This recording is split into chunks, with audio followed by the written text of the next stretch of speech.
Hello everyone. Past adjustments पर based कुछ questions आज हम और डिस्कस करेंगे। एक क्वेश्चन हमने लिया, इसमें A B and C are partner sharing profits and losses in the ratio of 1:2:3. They have omitted interest on capital at the rate 8% per annum for 2 years ended 31st March 2020. Their fixed capitals were rupees 4 lakh, rupees 6 lakh and rupees 8 lakh respectively. Pass adjustment entry. ये question हमने एक इस तरीके से लिया कि partners capital fixed है और फर्म जो है इंटरेस्ट ऑन कैपिटल लगातार 2 साल से देना भूल गई, लेकिन दोनों साल हमारा जो प्रॉफिट शेयरिंग रेशियो है वो सेम है 1:2:3. रेशियो में कोई चेंज नहीं हुआ। तो इसको किस तरीके से सॉल्व किया जाएगा, हमने एक टेबल शोइंग एडजस्टमेंट्स तैयार करी।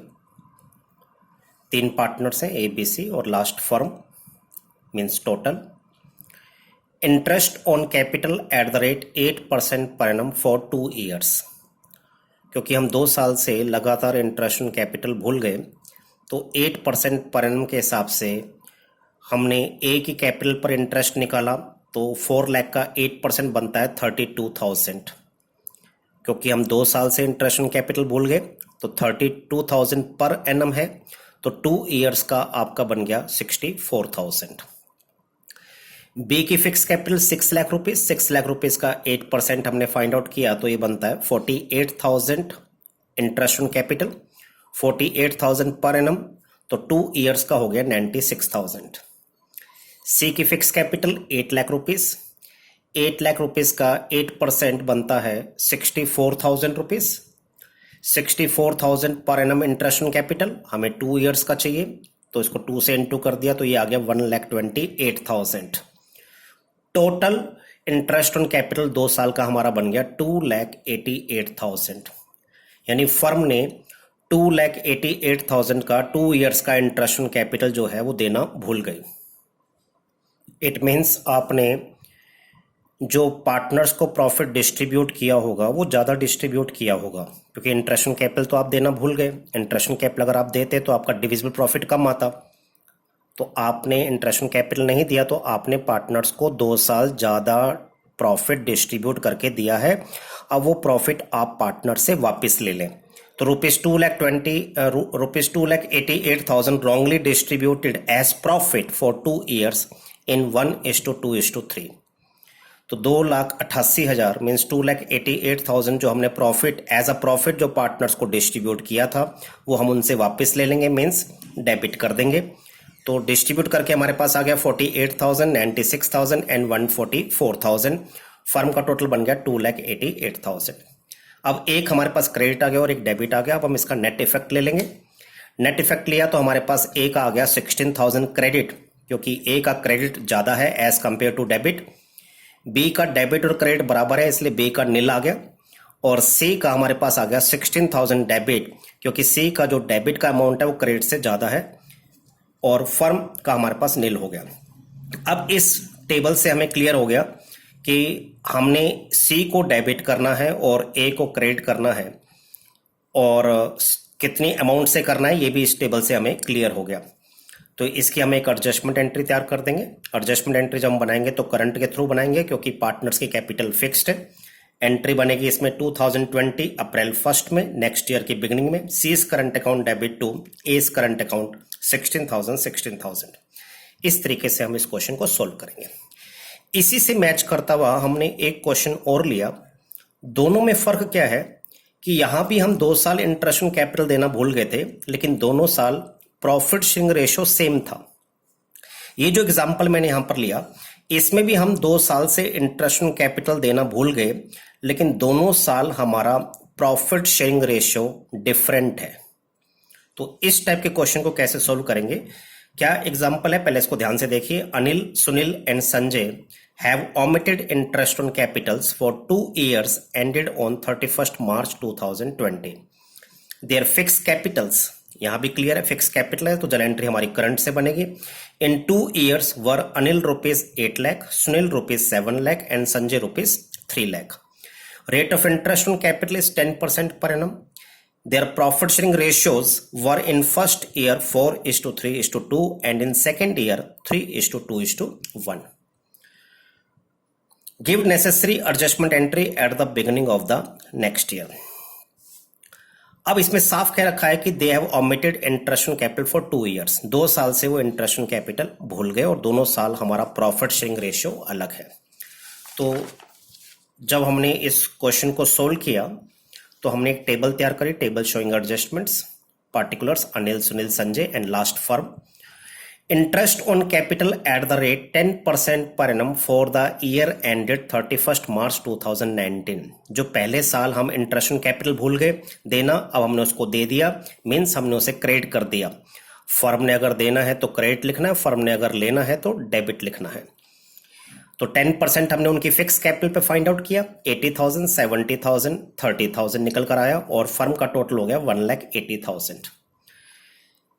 सेम इंटरेस्ट ऑन कैपिटल वो दूसरे साल भी ओमिटेड कर चुका है, means firm interest on capital next year भी देना भूल गई. तो interest on capital at the rate 10% per annum for the year ended 31 March 2020 again हमने दे दिया, उसे क्रेडिट कर दिया. क्योंकि पार्टनर्स कैपिटल फिक्स्ड है तो इंटरेस्ट ऑन कैपिटल सेम आएगा हमारा 80,000, 70,000 एंड 30,000, टोटल 1,80,000. दोनों क्रेडिट को हमने टोटल कर लिया, हमारे पास टोटल क्रेडिट आ गया. अनिल का आ गया 1,60,000, सुनील का 1,40,000 और संजय का 60,000 और फर्म का हमारे पास टोटल आ गया 2 years इंटरेस्ट का 3,60,000. अब पहले साल भी हमारी फर्म इंटरेस्ट ऑन कैपिटल देना भूल गई, दूसरे साल भी हमारी फर्म इंटरेस्ट ऑन कैपिटल देना भूल गई. तो बिना इंटरेस्ट ऑन कैपिटल दिए हमने प्रॉफिट को बांटा होगा, तो हमने ज्यादा प्रॉफिट पार्टनर्स को बांटा होगा. तो पहले साल भी हमने 1,80,000 का ज्यादा प्रॉफिट बांटा होगा, दूसरे साल भी हमने 1,80,000 का ज्यादा प्रॉफिट पार्टनर्स में बांटा होगा. तो वो प्रॉफिट हम उनसे वापस ले लेंगे. Rupees 1,80,000 for the year ended 31 March 2019 wrongly distributed as profit in 4:3:2. पहले साल का जो प्रॉफिट शेयरिंग रेशियो है 4:3:2, ये हमने उनसे वापस ले लिया, मीन्स डेबिट कर दिया. 1,80,000 को जब हमने 4:3:2 में डिस्ट्रीब्यूट किया तो हमारे पास अनिल का शेयर आ गया 80,000, सुनील का 60,000 और संजय का 40,000 और फर्म का टोटल हो गया 1,80,000. अगेन जो हमने दूसरे साल इंटरेस्ट ऑन कैपिटल नहीं दिया था तो दूसरे साल भी हमने ज्यादा प्रॉफिट पार्टनर्स को डिस्ट्रीब्यूट किया, तो वो भी वापस ले लो. Rupees 1,80,000 for the year ended 31 March 2020 wrongly distributed as profit in 3:2:1. तो ये भी वापस ले लिया, मीन्स इसको भी हमने डेबिट कर दिया. तो जब हमने 1,80,000 को 3:2:1 में बांटा तो हमारे पास अनिल का शेयर आ गया 90,000, सुनील का 60,000 और संजय का 30,000, टोटल फर्म का 1,80,000. दोनों डेबिट है तो दोनों डेबिट का हमने टोटल कर लिया. दोनों डेबिट का टोटल करके हमारे पास अनिल का टोटल डेबिट आ गया 170, सुनील का 1,20,000 और संजय का 70,000 और फर्म का 3,60,000. अब हमारे पास एक टोटल क्रेडिट आ गया और एक टोटल डेबिट आ गया और हम इसका नेट इफेक्ट ले लेंगे. नेट इफेक्ट लिया तो दोनों का कंपेयर करें आप. दोनों का जब हमने अनिल का कंपेयर किया तो अनिल का डेबिट टोटल ज्यादा है तो 10,000 से अनिल डेबिट हो गया. सुनील का दोनों टोटल कंपेयर किया तो 20,000 क्रेडिट आ गया इसका, क्योंकि सुनील का क्रेडिट ज्यादा है एज कंपेयर टू डेबिट, तो 20,000 क्रेडिट हो गया. संजय का जब हमने कंपेयर किया तो संजय का डेबिट टोटल ज्यादा है, 10,000 से डेबिट हो गया और फर्म का डेबिट क्रेडिट इक्वल है तो फर्म का नील हो गया, जीरो हो गया. अब इस पर बेस्ड हम एडजस्टमेंट एंट्री तैयार कर देंगे. तो यहां पर क्लियर है कि हमने अनिल और संजय को डेबिट करना है और सुनील को क्रेडिट करना है.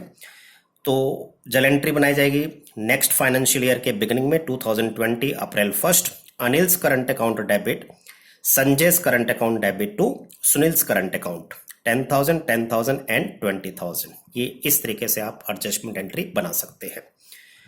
तो ये दो क्वेश्चन मैंने आपको बताए. एक में दोनों क्वेश्चन में सिमिलरिटी क्या है कि दोनों 2 साल हम इंटरेस्ट ऑन कैपिटल देना भूल गए थे.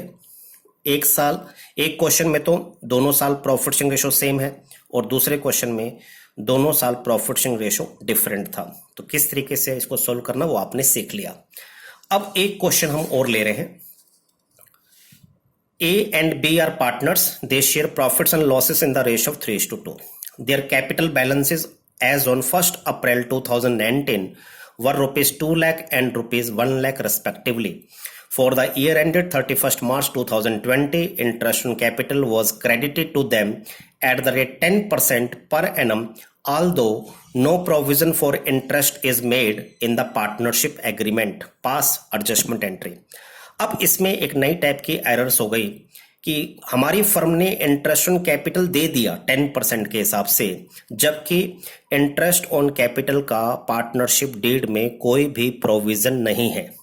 जैसा कि हम जानते हैं, अगर पार्टनरशिप डीड साइलेंट हो इन रिगार्डिंग इंटरेस्ट ऑन कैपिटल तो हम इंटरेस्ट ऑन कैपिटल अलाउ नहीं करते, जबकि हमारी फर्म ने interest on capital by mistake allow कर दिया। अब ये फर्म जिन्हें जो 10% इंटरेस्ट ऑन कैपिटल अलाउ किया है, ये फर्म उनसे वापस ले लेगी। तो टेबल शोइंग एडजस्टमेंट में हमने interest on capital at the rate 10% per annum दिखाया और उसको डेबिट लिखा, क्योंकि ये फर्म ने पार्टनर से वापस लेना है। बाय मिस्टेक हमने इंटरेस्ट ऑन कैपिटल अलाउ कर दिया था। तो कैपिटल पर 10% हमने फाइंड आउट किया, तो ए के कैपिटल पे 10% आ गया 20,000 और बी के कैपिटल पे 10% आ गया 10,000 और फर्म का टोटल हो गया 30,000। क्योंकि ये इंटरेस्ट ऑन कैपिटल हम पहले दे चुके हैं, जबकि देना नहीं था। जब दे चुके हैं तो इसका मतलब हमने पार्टनर्स को जो डिविजिबल प्रॉफिट में शेयर दिया होगा वो कम दिया होगा। अगर हम इंटरेस्ट ऑन कैपिटल नहीं देते तो डिविजिबल प्रॉफिट उनका ज़्यादा बनता। तो अब ये जो 30,000 हमने उनको पहले कम प्रॉफिट दिया था, अब एज अ प्रॉफिट हम इन्हें पार्टनर्स में डिस्ट्रीब्यूट कर देंगे। ₹30,000 to be distributed as profit in 3:2 और प्रॉफिट को हमने क्रेडिट कर दिया 3:2 में बांटकर। 30,000 को जब 3:2 में बांटोगे तो ए का शेयर आ गया 18,000 और बी का शेयर आ गया 12,000 और फर्म का टोटल हो गया 30,000। अब आपके पास एक डेबिट हो गया और दूसरा क्रेडिट हो गया। अब आप इसका नेट इफेक्ट निकाल सकते हैं। जब हमने ए का चेक किया तो ए का डेबिट ज़्यादा है, तो यहाँ पर 2,000 डेबिट हो गया नेट, और बी का क्रेडिट ज़्यादा है तो बी का 2,000 क्रेडिट आ गया, और फर्म का दोनों डेबिट क्रेडिट बराबर है तो फर्म का नील हो जाएगा। अब इस पर बेस्ड हम एडजस्टमेंट एंट्री तैयार कर लेंगे, क्योंकि इस क्वेश्चन में हमें नहीं बता रखा कि पार्टनर्स कैपिटल फिक्स्ड है या फ्लक्चुएटिंग है, तो हम बाय डिफॉल्ट पार्टनर्स कैपिटल को फ्लक्चुएटिंग लेते हैं। तो जल एंट्री हमारी कैपिटल से बनेगी और जल एंट्री बनेगी नेक्स्ट फाइनेंशियल ईयर के बिगिनिंग में, दैट इज 2020 अप्रैल 1। एंट्री हमारी बनेगी A's capital account debit to B's capital account 2000। Adjustment entry passed. तो इस क्वेश्चन में हमने लिया कि इंटरेस्ट ऑन कैपिटल हमारी फर्म दे चुकी है, जबकि डीड में कोई प्रोविजन नहीं था। तो उसको किस तरीके से सॉल्व करना है तो ये आपने सीखा। तो उम्मीद है बेटा जो क्वेश्चंस मैंने आपके साथ डिस्कस किए आपको वो क्लियर होंगे। थैंक यू बेटा and have a nice day.